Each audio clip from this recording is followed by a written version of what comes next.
오늘의 요한복음 네 번째 시간입니다. 무엇을 구하느냐? 라피어 어디 계시오니까? 라는 제목으로 함께 말씀을 나누려고 합니다. 오늘 요한복음 네 번째 시간에는 만남을 하는 주제를 가지고 오늘 성경을 함께 좀 풀어갔으면 합니다. 만남하면 제가 참 좋아하는 시인의 시가 있습니다. 정채봉 시인의 만남이라는 시입니다.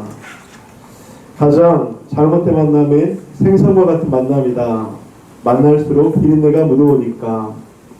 가장 조심해야 할 만남은 꽃송이 같은 만남이다. 끼어있을 때는 환호하다가 시들면 버리니까. 가장 비참한 만남은 건전지와 같은 만남이다. 힘이 있을 때는 간소하고 힘이 다 닳았을 때는 던져버리니까. 가장 시간이 아까운 만남은 지우개 같은 만남이다. 금방의 만남이 순식간에 지워져 버리니까. 가장 아름다운 만남은 손수고 같은 만남이다. 힘이 들 때는 땀을 닦아주고 슬플 때는 눈물을 닦아주니까.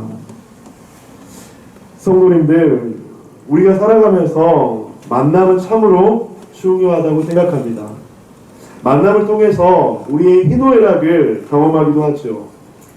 어떤 만남을 만나는가에 따라서 때로는 그 사람의 성공과 실패가 갈리기도 합니다. 또 어떤 사람을 만나는가에 따라서 삶과 죽음의 경계 가운데서 살아나는 삶이 될 수 있고 죽어가는 삶이 될 수도 있습니다.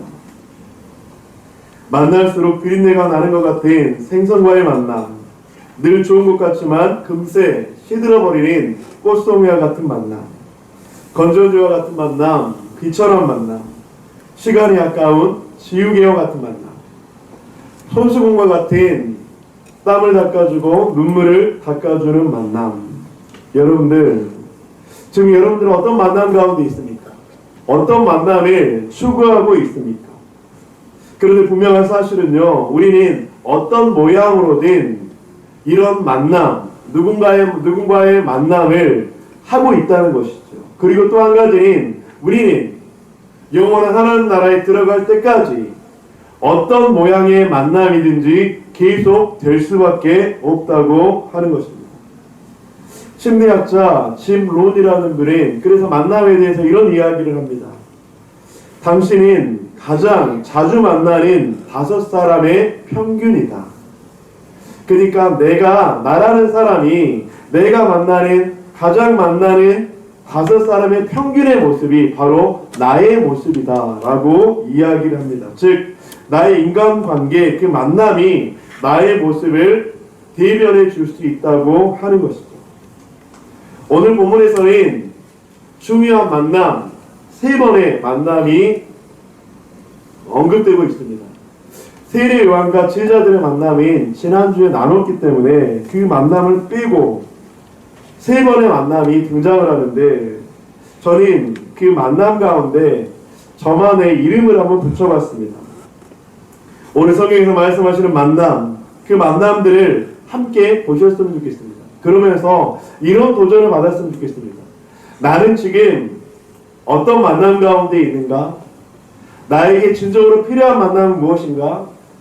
나에게 도전적으로 다가와야 되는 만남은 무엇인가? 나는 만남의 축복을 누리고 있는가? 내가 인생을 살아가면서 수많은 만남을 하고 있는데 그 만남 가운데 나는 플러스의 만남을 하고 있는가? 아니면 나는 마이너스의 만남을 하고 있는가? 오늘 말씀을 통해서 함께 도전이 되었으면 좋겠습니다. 첫 번째는 두 제자와 예수님. 저희 두 제자와 예수님의 그 만남 가운데 이런 제목을 붙여봤습니다. 은혜의 만남. 35절과 36절 우리 함께 읽어보겠습니다. 시작.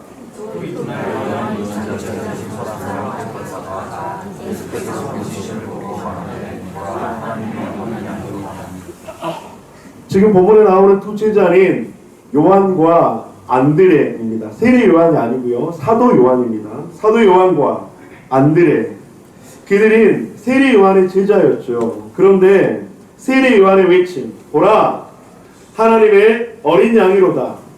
이 세례 요한의 외침을 듣고 요한과 안드레는 세례 요한이 아닌 이제 예수님을 만나는 그런 모습으로 바뀌었다고 하는 것이죠. 그런데 37절을 보면 따른다는 말이 있죠. 그런데 이 따른다는 말은 굉장히 깊은 의미를 가지고 있는 두 단어의 합성어입니다. 이 따른다는 말은요, 함께 가까이라는 첫 번째 뜻이 있고요. 두 번째로는 길, 도로라는 의미가 있습니다. 그러니까 같은 길을 함께 걷는다. 따른다는 건요, 같은 길을 함께 걷는다. 누군가의 발자취를 따라간다, 동행한다 라는 그런 의미를 가지고 있습니다.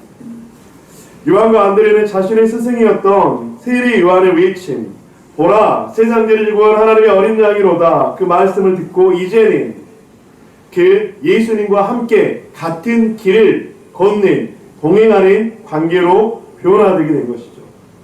그런데 여러분, 여기서 두 제자와 예수님과의 대화 가운데 굉장히 흥미로운 재미있는 그런 장면이 나와요. 예수님은 자신을 따르는 요한과 안드레에게 이렇게 질문해요. 38절, 예수께서 돌이켜 그 따르는 것을 보시고 물어 이르시되 무엇을 구하느냐? 이르되 랍비여 어디 계시오니까 하니, 랍비는 번역하면 선생이라. 예수님이 자신과 동행하려고 하는 이들의 마음을 아셨을까요? 모르셨을까요? 저는 아셨다고 생각하거든요. 그런데 다시 한번 그 질문을 하고 있습니다. 무엇을 구하느냐? 여러분, 여기서 무엇을 구하느냐라고 하는 이 질문은요, 굉장히 의미가 깊은, 굉장히 놀라운 질문이라고 하는 것입니다. 이 질문은 존재론적 질문이에요. 너 인생에서 무엇을 찾고 있니? 너는 어떤 목표를 가지고 있어? 너는 어떤 것을 갈망하니? 라고 하는 이런 존재론적 질문을 하고 있습니다. 그리고 또 한 가지는 동기를 가지고 있는 질문이에요. 너 왜 나 따라오고 있어? 호기심 때문이야? 세례 요한의 증언 때문이야? 아니면 나 따라오면 무엇인가를 얻을 수 있는 그런 유익이 있을 것 같아서 나를 따라오는 거야? 라고 하는 그런 동기를 묻는 질문입니다. 그러면서 또 한 가지는 자기를 새롭게 인식하게 하는 그런 질문이라고 하는 것입니다. 많은 사람들이 예수님을 따라요. 그 당시에도 예수님을 따르는 수많은 무리들이 있었어요. 그런데 그들이 정작 예수 그리스도를 왜 따르는지 그들도 모르는 채 따르고 있었거든요. 그러니까 요한과 안드레가 예수님을 따르고 있는데 예수님께서 너 무엇을 구하니? 라고 있는 질문을 듣자 내가 예수님을 왜 따르고 있지? 라고 하는 내면의 질문을 한 번 더 하게 하는 그런 굉장히 깊은 질문이라고 하는 것입니다. 그런데 여러분들, 저는 이 질문을 보면서 이 질문을 스스로에게 한번 던져보았으면 좋겠다 라고 하는 생각을 해보았습니다. 사랑하는 누구누구 집사야, 무엇을 구하느냐? 사랑하는 누구누구 성도야, 무엇을 찾고 있냐? 너의 인생의 궁극적인 목표는 뭐니? 너가 지금 갈망하는 것은 무엇이냐? 너 지금 왜 나 따라하고 있어? 호기심 때문이야? 아니면 누가 나를 소개시켜줘서야? 아니면 무엇인가를 기대하는 것이 있니? 여러분들, 아무 생각 없이 습관적으로 주님을 따른다면 이 질문은 다시 한번 우리가 무엇인가를 따르는 그 대상에 대해서, 사람에 대해서 다시 한번 생각하게 할 수 있는 그런 질문이라고 하는 것입니다. 여러분들은 주님을 왜 따르고 있습니까? 주님께 무엇을 구하고 있습니까? 이 시대에 수많은 그리스도인이 예수님을 따르는 이유는 참 많은 것 같아요. 어떤 사람들은 예수님을 축복의 자판기로 생각합니다. 그래서 그 축복의 자판기인 예수님 앞에 버튼을 누르면 우리들의 문제가 해결될 것으로 생각을 해요. 어떤 사람들은 종교적 의무감으로 습관적으로 주님을 따르고 있는 사람도 있습니다. 어떤 사람은 사회적 소속감, 나는 어떤 공동체에 속해야지 그래도 불안하지 않고 그래도 거기에서 위로를 얻지 않을까라고 하는 그 안정감에 주님을 따르는 사람도 있습니다. 어떤 사람은 주님을 따르면 위로와 소망을 발견하기 때문에 주님을 따르는 그런 무리도 있습니다. 오늘 예배 가운데 주님은 우리에게 다시 한번 질문합니다. 무엇을 구하느냐? 나를 따르는 누구누구 성도야, 누구누구 집사야, 누구누구 권사야, 너 왜 나를 따르는 거니? 무엇을 구하느냐? 여러분, 이 질문은 다시 한번 우리의 신앙을 점검하게 합니다. 다시 한번 내가 바른 길을 가고 있는가, 신앙의 바른 길을 가고 있는가를 다시 한번 정리할 수 있게 하는 그 질문이라고 하는 것이죠. 그런데 예수님의 이 질문에 본문의 안드레와 요한은 굉장히 본문 서답 같은 대답을 하고 있습니다. 38절, 랍비여 어디 계시오니까? 여러분 한번 들어보세요. 무엇을 구하느냐 라고 하는 이 질문에 그냥 일반적인 대답은 뭐죠? 구하냐고 물었잖아요. 주님, 나는 이걸 구해요, 이걸 원해요 라고 하는 것이 일반적인 대답이잖아요. 그런데 지금 제자들은 무엇을 구하느냐 라는 이 질문에 랍비여 어디 계시오니까? 여러분, 어리석은 대답 같습니까? 지혜로운 대답 같습니까? 요한과 안드레, 그래 너 지금 나를 따르고 있구나, 무엇을 구하느냐? 그런데 요한과 안드레는 지금 이렇게 다시 묻고 있는 거예요. 선생님, 지금 어디 계세요? 그런데 여러분들, 이 대답과 같은 질문은 너무나도 위대한 질문이라고 하는 것입니다. 요한과 안드레가 주님, 지금 어디 계십니까? 라고 하는 이 대답 같은 질문은, 주님, 저는 당신과 함께 있고 싶습니다. 나는 원하는 것, 바라는 것, 내 손에 무엇이 쥐어지는 것, 그것을 위해서 주님을 찾는 것이 아니라 단순한 가르침을 듣는 것 이상으로 예수님의 삶 속으로 들어가고 싶어요. 예수님과 함께하고 싶어요. 예수님과 동행하고 싶어요.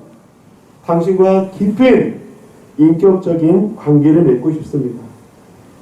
요한과 안드레는 의무감도 아니고 습관도 아니고 주님과 더 가까이 만나고 싶고 주님을 더 알고 싶고 주님과 동행하고 싶어서 주님께 그렇게 다시 한번 질문하고 있습니다. 랍비여, 지금 어디 계시오니까? 내가 그곳 가운데 함께 있기를 원합니다. 내가 주님이 계신 그곳에 함께 가기를 원합니다. 바로 은혜의 만남이죠. 사랑하는 성도님들, 권면드립니다. 우리들에게는 은혜의 만남이 필요한 줄 믿습니다. 우리들에게는 회복의 만남이 필요한 줄 믿습니다. 소모적이고 일적이며 무엇인가를 주고받는 give and take의 만남이 아닌 은혜의 만남. 당신과 함께 거하고 싶습니다. 당신과 동행하고 싶습니다. 여러분들, give and take의 만남은요, 계속할 수가 없더라고요. give and take의 만남은요, 금세 질리더라고요. 지우개와 같은 만남이 되고요, 꽃송이와 같은 만남이 되고요, 생선과 같은 만남이 될 수밖에 없더라고요. 내가 무엇인가 필요하지 않으면 그 대상을 절대로 찾지 않더라고요. 그런데 지금 요한과 안드레는 give and take의 만남이 아닌, 주님 어디 계세요? 주님이 계신 곳에 내가 함께 거하기를 원해요. 주님 어디 계시는 거예요? 내가 그곳에 찾아가서 주님과 함께 있기를 원해요. 사랑하는 성도님들, 그 은혜의 만남이 여러분들 가운데 있기를 주님의 이름으로 간절히 축복합니다. 그 은혜의 만남을 회복하기를 주님의 이름으로 간절히 축복합니다. 그 은혜의 만남을 갈망하는 제자들에게 주님은 이렇게 말씀하십니다. 39절 여러분들이 한번 읽어주시기 바랍니다. 시작.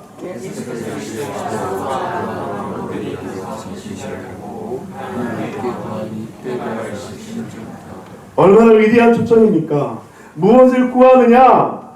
주님 어디 계세요? 내가 주님과 함께 있고 싶어요. 그래? 그러면 한번 와봐.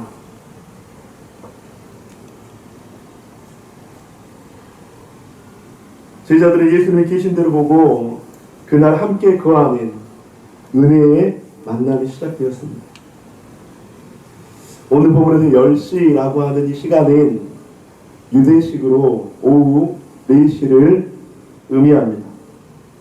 여러분, 오후 4시부터 요한과 안드레는 예수님과의 1박 2일의 은혜의 만남이 시작되었다고 하는 것입니다.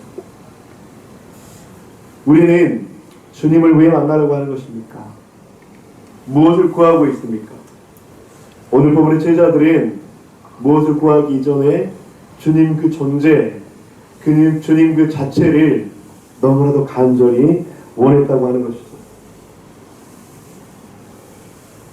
개혁주의 신학자 존 칼빈이 이런 말씀 가운데 우리 가운데 중요한 도전을 주고 있습니다.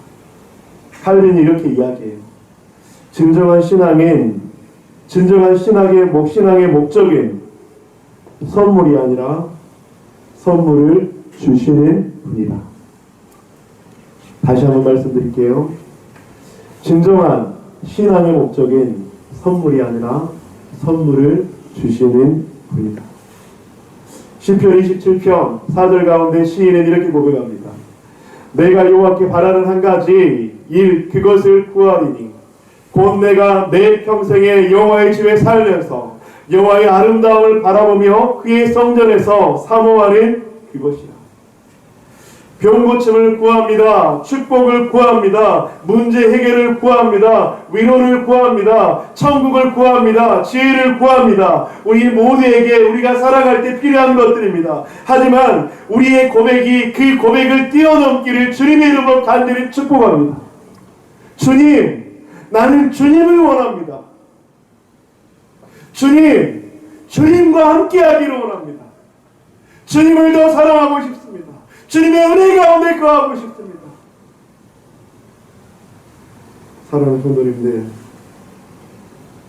그런 은혜의 만남이 회복되어지기를 주님의 이름으로 간절히 축원드립니다. 오늘 말씀 가운데서 두 번째 만남을 소개하고 싶습니다. 안드레와 베드로의 만남입니다. 저는 이 만남을 증거의 만남이다 라고 이름을 붙여봤습니다. 40절 41절 우리 함께 읽어보겠습니다. 시작.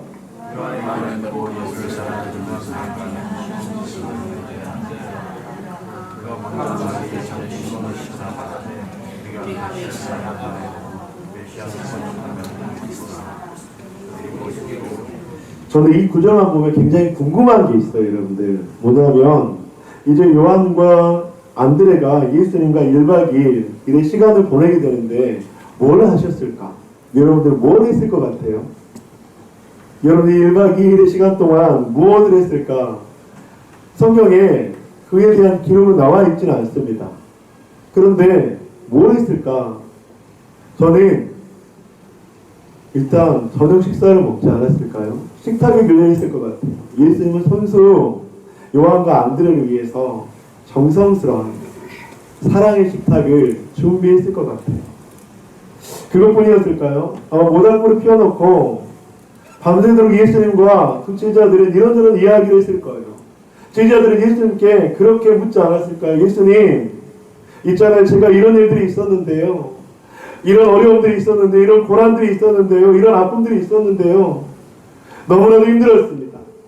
예수님이 그 제자들의 이야기를 듣고 야, 그래 참 힘들었겠다 라고 하는 그 위로가 있었을 것입니다. 저는 그것뿐이었을까요?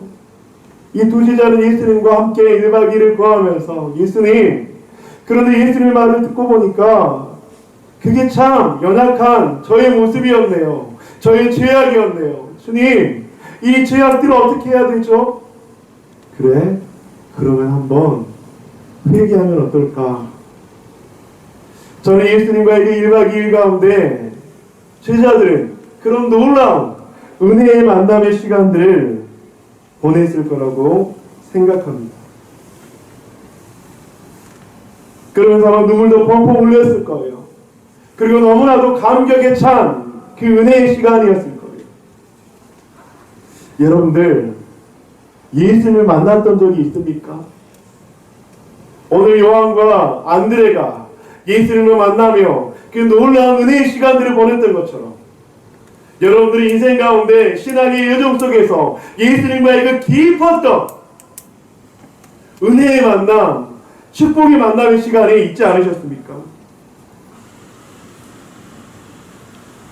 요한과 안드레, 예수님과의 그 1박 2일 은혜의 만남을 통해 요한과 안드레는 놀라운 회복의 시간을 갖게 됩니다. 그리고 그 은혜의 만남 뒤에 안드레는 놀라운 변화가 찾아와요. 어떤 변화가 찾아올까요? 자기 동생 베드로를 찾아갑니다.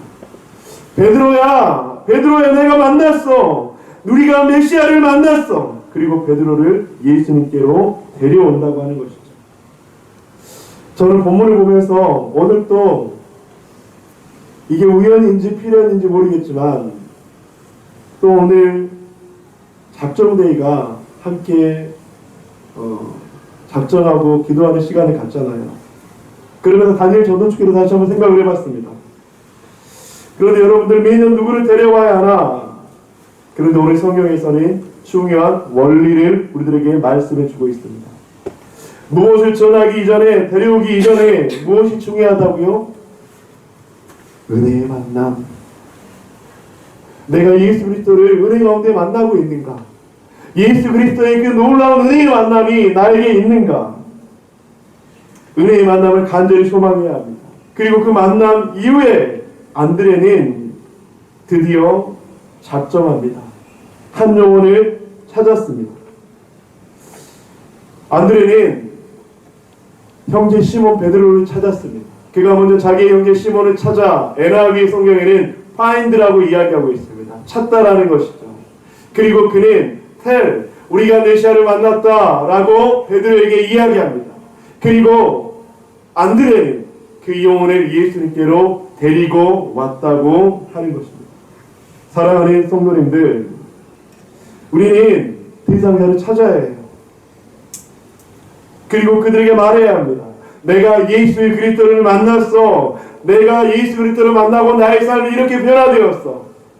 예수 그리스도를 만나고 고난과 역경과 고통 속에 나는 소망을 발견했어.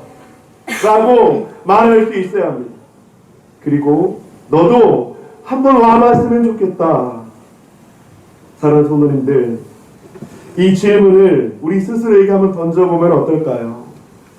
내 삶에서 가장 먼저 찾아가야 할 시몬 베드로는 누구입니까? 나의 시몬을 찾아가야 합니다. 내가 만난 하나님을 말해야 합니다. 내가 만났던 하나님, 나에게 은혜를 주셨던 하나님, 나에게 놀라운 생명을 주셨던 그 하나님, 도저히 소망이 없었고 도저히 살아갈 수 없었던 나에게 소망을 줬던 그 하나님을 말해야 합니다. 이번 명절에 저는 목포집을 갔습니다. 목포집을 갔는데 이제 큰집 할머니가 계시는데 연세가 95살 정도 되세요. 한 번에 두 번인가 암 수술을 하고 죽음의 위기를 넘기고 그냥 그렇게 시골집에서 혼자 사시는 분이세요. 명절이나 시골을 갈 때마다 꼭 가서 인사를 드리는데 이번에는 제가 그 생각이 들었습니다. 내가 왜 복음을 한 번도 전하지 않았지? 그러면서 찾아갔어요. 그러면서 복음을 전했습니다. 그리고 천국에 대해서 소개하면서 할머니 천국 가셔야죠.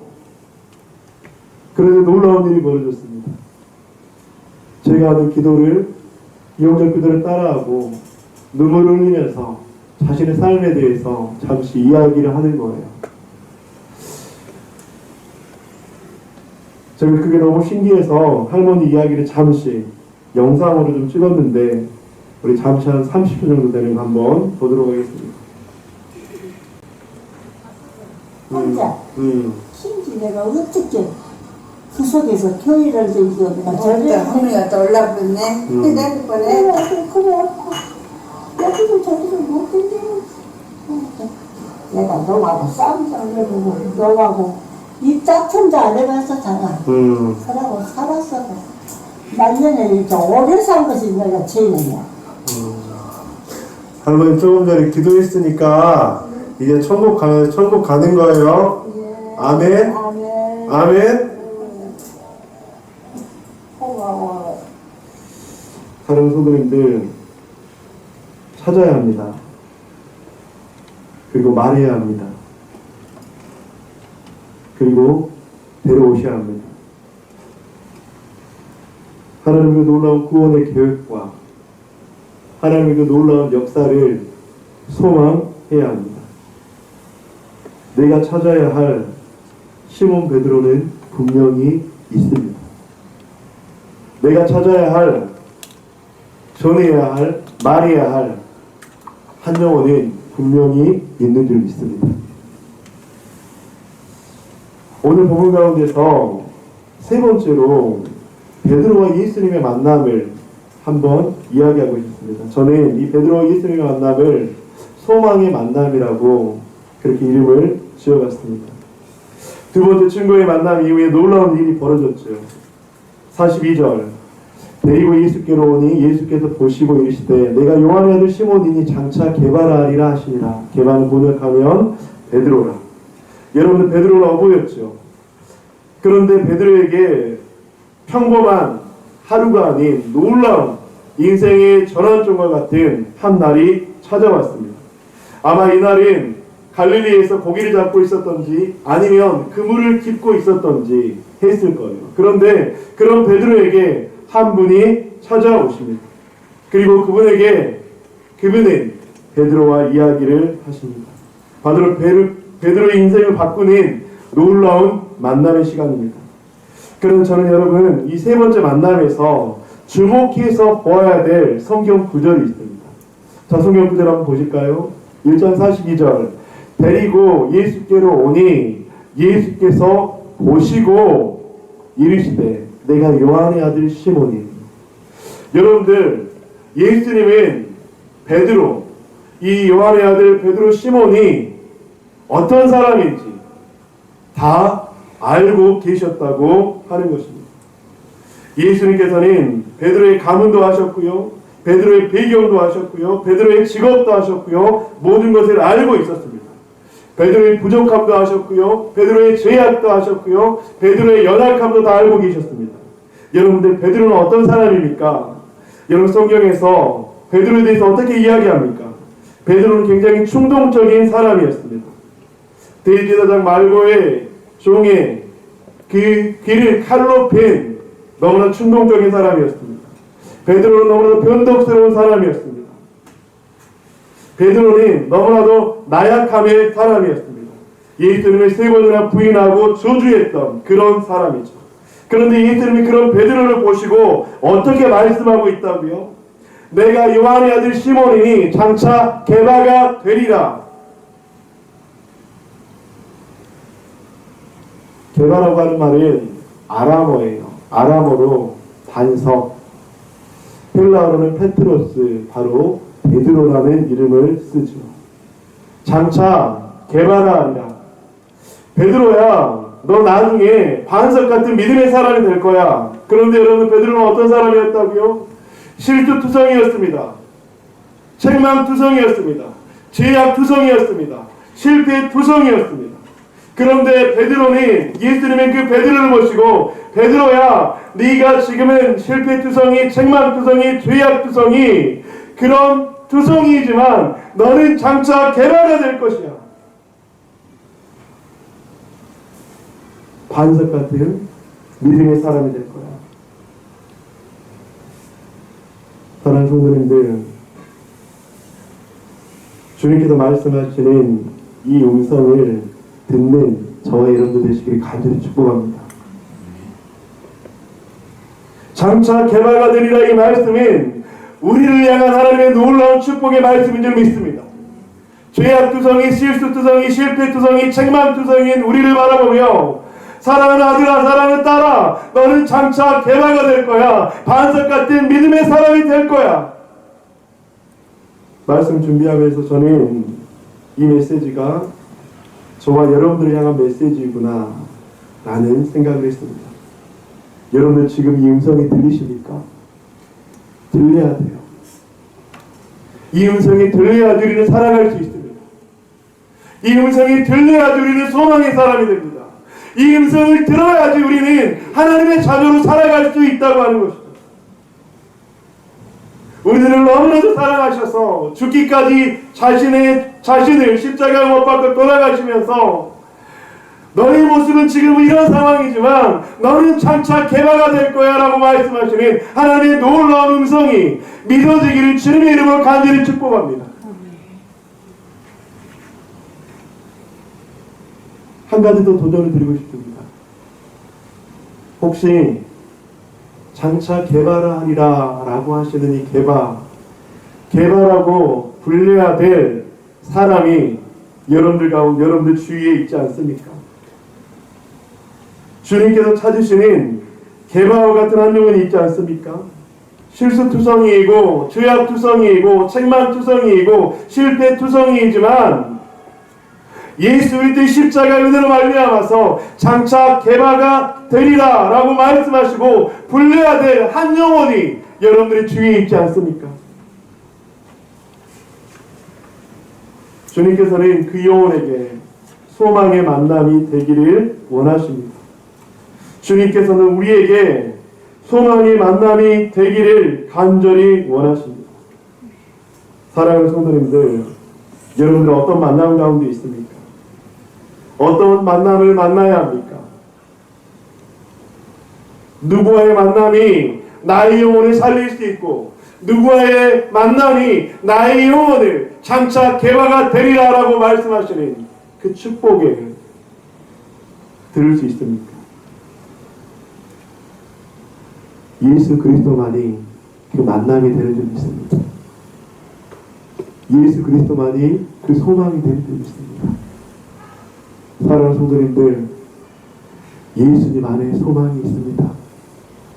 예수님 안에 능력이 있습니다. 예수님 안에 우리의 미래가 있는 줄 믿습니다. 말씀을 마무리하겠습니다.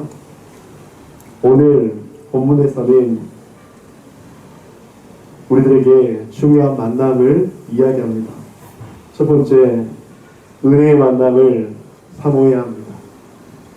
그 은혜의 만남을 통해 우리는 증거의 만남으로 간증해야 합니다. 그리고 우리는 소망의 만남을 기도해야 합니다. 정채봉 시인의 만남이라는 시의 마지막을 다시 한번 읽어드리겠습니다. 가장 아름다운 만남은 손수공과 같은 만남이다. 힘이 들 때는 땀을 닦아주고 슬플 때는 눈물을 닦아줍니다.